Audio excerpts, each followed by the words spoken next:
किससे पूछे? सवाल यह है कि जब ज्ञानेश कुमार पर आप इतने अग्रेसिव हैं, आप कहते हैं कि भैया राहुल गांधी को आपने उस मीटिंग से बाहर कर दिया जो पहले इलेक्शन कमिश्नर चुनती थी। अब से पहले election commissioner, chief election commissioner कैसे चुने जाते थे? नहीं, हम कह रहे हैं कैसे चुने जाते? नहीं, आप उसी ढर्रे पे देश चलाना चाह रहे हैं जैसे कांग्रेस ने चलाया था। आपका ये कहना है, आपका ये कहना है, आप बहुत बुरा चला रही थी। आप कहते हैं कि बड़ा बुरा था, तो ये बताइए आप बिल्कुल जो कांग्रेस ने किया था आप वही कर रहे हैं, तो फिर आप कांग्रेस से अलग कहां हो गए? आप कांग्रेस से अलग कहां हो गए? और फिर बड़ी बड़ी बातें कहां से आ गई? आप कांग्रेस से बिल्कुल अलग नहीं हो गए, इसका मतलब। एक तो ये कि यहाँ ना हम किसी चुनाव आयोग से, हम तो आज आप ही से सवाल पूछेंगे। मैं बिल्कुल पूछिए, एक सवाल उसका जवाब आपने नहीं दिया। संतुष्टिकरण किसका? हमने तो बता दिया, उद्योगपतियों का संतुष्टिकरण। दूसरा चैनल पे मैं उन उद्योगपतियों का नाम नहीं लेना चाहता, वरना बता दूंगा किसका संतुष्टिकरण हो रहा है, बाकायदा गिना दूंगा। दूसरा सवाल कि भाई चुनाव आयुक्त की नियुक्ति उनसे तो मुंबई में राहुल गांधी भी मिले थे, पर्ची के बाद। मुंबई की एक पार्टी में राहुल गांधी भी दिल्ली में किसी भी कार्यक्रम में तो मुलाकात तो किसी से भी हो सकती है। जो अगर वहां कोई आमंत्रित है तो अब क्या करेंगे आप? मेरा एक सवाल है जी, चुनाव आयोग और ये सब हो गया, कांग्रेस पार्टी पर सवाल है जी, क्योंकि आप कांग्रेस पार्टी का एक चेहरा है। कांग्रेस पार्टी ने 55 साल राज किया इस देश पे, 70 साल में तो और भी सरकारें आई, बहुत कुछ दिया। हम लोग भी मानते हैं कि बहुत इंस्टीट्यूशन बिल्डिंग हुई, बहुत सारे काम हुए, ऐसा मैं तो मानता हूं, कम से कम सारे लोग मानते हैं कि ऐसा नहीं है कि सभी लोग मानते हैं, सभी लोग, लेकिन उसका मतलब कि ऐसा नहीं कि ये है कि कुछ नहीं हुआ, ये कहना बिल्कुल बीजेपी कहती होगी, राजनीतिक विरोधी कहते होंगे। बहुत कुछ दिया कांग्रेस ने, लेकिन और जिस तरह राहुल गांधी मुद्दे उठा रहे हैं, आप लोग कर रहे हैं, लेकिन वजह क्या है? कभी इस पर इंट्रोस्पेक्शन किया कि कांग्रेस हर चुनाव हारती क्यों चली जा रही है? क्यों कांग्रेस आज जो है इंदिरा गांधी और राजीव गांधी के दौर से निकल करके आज इतनी सिमट गई कि 44 पर आ गई, फिर 53 पे आई, फिर बमुश्किल 99 पे आके अटक गई? तो कोई इंट्रोस्पेक्शन, कोई पार्टी के अंदर इस पर सवाल बहुत जायज है, अच्छा है, और इस पे हम आत्मचिंतन भी कर रहे हैं। और राहुल जी ने भारत जोड़ो यात्रा जब की, एक बहुत बड़ा कदम उठाया। मैं अक्सर ये कहता हूं कि राहुल जी जानते हैं, लंबा टास्क लिया उन्होंने। जब तक इस देश में नफरत कम नहीं होगी तब तक भाजपा कम नहीं होगी। तो वो 4000 किलोमीटर चले और उसका परिणाम दिखा। हम लगभग 2 गुना सीट लेकर के आए और 400 पार का नारा लगाने वाले 240 पे आ गए। 400 पार का नारा अब जाके पूरा हुआ जब एक यूआई 400 पे पार जीत गया। के लिए नहीं, आप उनकी हार के लिए लड़ रहे थे। देखिए, लोकतंत्र में जब आप सीधे चुनाव लड़ रहे हैं तो सामने वाले की हार और अपनी जीत, और अपनी हार और सामने वाले की जीत ही अंततोगत्वा अंतिम सत्य है। इससे इनकार नहीं किया जा सकता। लेकिन 240 पे आ गए, इससे खुश हैं आप? 240 पे आप 240 को नहीं आ पाए। एक बैसाखी हट जाती तो वो सरकार भी ना रहती। आप 240 को नहीं आ पाए। ये सवाल है, और आएंगे, बिल्कुल आएंगे। हम मेहनत कर रहे हैं, लगातार लोकतंत्र में मुद्दे उठा रहे हैं। हो सकता है जनता के दिल तक उस तरह नहीं पहुंच पा रहे हैं। गलत मुद्दे उठा रहे हैं? नहीं, गलत मुद्दे उठा रहे हैं? मुद्दे बहुत सही उठा रहे हैं, बस मुद्दे जिनको पहुंचाना था, वो चौथा स्तंभ जो है ना, वो ईमानदारी से साथ नहीं अच्छा, इसी से जुड़ा, विनोद जी से जुड़ी हुई बात कर रहा हूं, जो इंट्रोस्पेक्शन की बात हुई, वो पहचान हो गई क्या? मेरे को पता नहीं आपके वो बारात वाले घोड़े और रेस वाले घोड़े की आइडेंटिफाई, लंगड़े घोड़े, बारात वाले घोड़े, रेस वाले घोड़े, जो राहुल जी पहचान हो रही है, कुछ हो गई है? अच्छा, उसी से जुड़ी एक और बात है कि मैं देख रहा था कांग्रेस को, क्योंकि मैं कांग्रेस को बहुत लंबे समय देखा। 1917 में इंदिरा गांधी पैदा होती है, 1969 में वो 52 साल की हैं। जब वो सिंडिकेट के तमाम नेताओं को, जो उनकी नहीं सुन रहे, उनको तोड़ के कांग्रेस बना लेती है अलग। यहाँ राहुल गांधी जी की बात सुन नहीं रहे, वो घोड़े जो लंगड़े हैं बारात के, वो जा भी नहीं रहे, कोई जा नहीं रहा, राहुल जी निकाल नहीं रहे। तो क्या कांग्रेस के लिए ये वक्त है कि राहुल जी एक अपनी नई कांग्रेस बनाए? देखिए, आपका सवाल अच्छा है। ऐसे घोड़े हर जगह हैं, मैं ये नहीं कहता, बस कोई बहुत क्रूरता के साथ चाबुक मार देता है, कोई जरा सलीके से और थोड़ा विनम्रता के साथ राजनीति करना चाहता है। वरना तो जो बहुत सारे बुजुर्ग लोगों को एक झटके में मार्गदर्शक मंडल में भेज दिया जाता है, उनको बाद में पूछा तक नहीं जाता। लेकिन हमारे यहाँ यह है कि थोड़ी विनम्रता है, थोड़ा सा सलीके से। बहुत सारे लोग नए दौर की राजनीति में कह सकते हैं कि राहुल गांधी को बहुत कड़े फैसले लेने चाहिए पार्टी को एकदम रिफॉर्म करने के लिए, लेकिन मेरा मानना है कि गांधी परिवार ने हमेशा सबको सहेज के लेके चलने की राजनीति की है। सोनिया जी की विनम्रता हो, राहुल जी की विनम्रता हो, तो उस ढंग से आगे बढ़ रहे हैं। आपको लगता है उनकी विनम्रता का नाजायज फायदा उठा रहे हैं पार्टी के लोग? हाँ, बहुत सारे लोग उठाते हैं नाजायज फायदा। एग्री करता हूं, नाजायज फायदा उठाते हैं, इसमें कोई दो राय नहीं। उस विनम्रता बहुत सारे लोग, मैं महाराष्ट्र का उदाहरण दूंगा। अभी परसों हमारी एक एमएलसी थी, राजू सातव जी की पत्नी, उनको अभी पार्टी ने महीने भर पहले, 1.5 महीने 2 महीने पहले एमएलसी दिया। एमएलसी थी वो, अगले 6 साल एमएलसी रहना था। परसों उन्होंने पार्टी से रिजाइन किया और जाके बीजेपी ज्वाइन कर ली। वो बीजेपी के किसी फायदे की भी नहीं है राजनीतिक तौर पर, लेकिन बीजेपी ने उनको ज्वाइन कराया और फिर से उनको एमएलसी देंगे, उम्मीद यही है, इसी उम्मीद पे गई होंगी वो।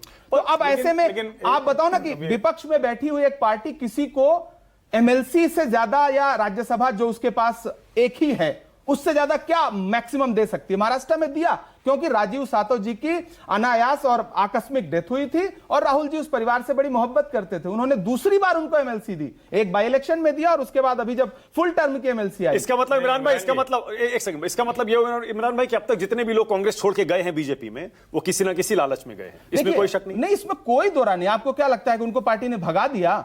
सबको सम्मान दे रही थी पार्टी, वो चैनलों पर बैठ के कुछ भी कहें, लेकिन सच्चाई यह है कि सम्मान भी मिल रहा था। लेकिन मानक जी, मैं हमेशा कह चुका हूं, यह लड़ाई बड़ी मुश्किल है। एक तरफ एजेंसीज खड़ी हैं, एक तरफ पैसा खड़ा है, एक तरफ पावर खड़ी है और एक तरफ विचारधारा खड़ी है। आप लड़ सकते हो, चल सकते हो तो आए। राहुल जी ने लाइन खींच दी है, 4000 किलोमीटर चल सकते हो तो चलिए, नहीं तो फिर आप जाइए उधर। कभी आपको भी ऑफर आया रखी है तो आपको भी कभी ऑफर आया क्या बीजेपी से? बीजेपी जानती है कि किनको टच करना है और कौन नहीं आएगा।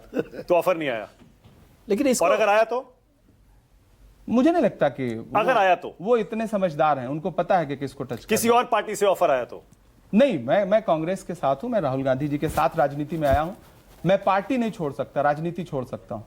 क्या बात है, बहुत लेकिन बढ़िया। इसमें आप एक बात अच्छा है, एक सवाल कि बार बार 2-3 बार इमरान भाई ने कह दिया पैसे का बड़ा खेल है। हाँ, फिर कह दिया महाराष्ट्र में तो जितने नेता छोड़कर गए थे वो कहते थे कि राहुल जी बात नहीं करते। फिर जब पैसा आया तो मुझे पता नहीं क्यों ये बड़ा गड़बड़ है पत्रकारों के साथ, डीके शिव कुमार याद आ गए। पैसा बड़ा, देश के सबसे अमीर विधायकों में से हैं। फिर जब पैसे का सवाल आया तो हैदराबाद जहां है तेलंगाना याद आ गया। तो डीके शिव कुमार तो हैं पार्टी नहीं, मैं इसीलिए तो कह रहा हूं, उप मुख्यमंत्री हैं हमारे। इतने बड़े बड़े पैसे वाले लोग हैं, पैसे वाले 2 सबसे स्ट्रांग राज्य हैं आपके पास, कर्नाटक में इतना झगड़ा क्यों चल रहा है?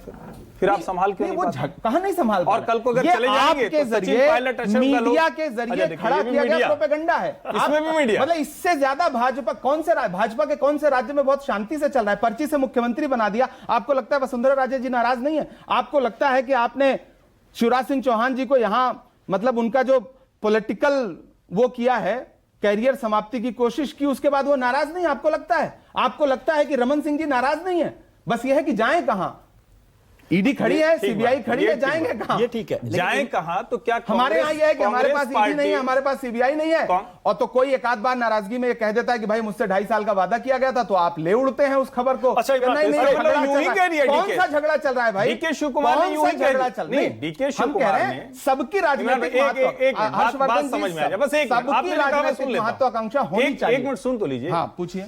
जो पड़ोसी हैं आप, छत्तीसगढ़ में, बिल्कुल जो अधिकार है छत्तीसगढ़ में हुआ, उसमें मीडिया की क्या भूमिका थी भाई? भूपेश बघेल और सिंहदेव जी के बीच में, जो अशोक गहलोत और सचिन पायलट के बीच में था, मीडिया को आप दोषी कर रहे हैं। आपकी सरकार में आपकी एजेंसी लगाकर आपके लोगों का स्पाइंग हो रही है। इंटेल का मीडिया का अब डीकेएस का बताओ, समझ गया मैं। डीके शिव कुमार को बार बार कहा गया, कांग्रेस के नेता, कांग्रेस के विधायक कह रहे हैं कि भाई ये तो कोई तरीका ही नहीं हुआ। मैं बता रहा हूं कौन वादा किया था? सोनिया जी की थी, प्रियंका जी की थी, राहुल जी कौन किया था? ये हम कैसे जानेंगे? हर्षवर्धन जी, बहुत अच्छा सवाल है कि मीडिया की क्या भूमिका है। मैं मीडिया की भूमिका बता रहा हूं क्या।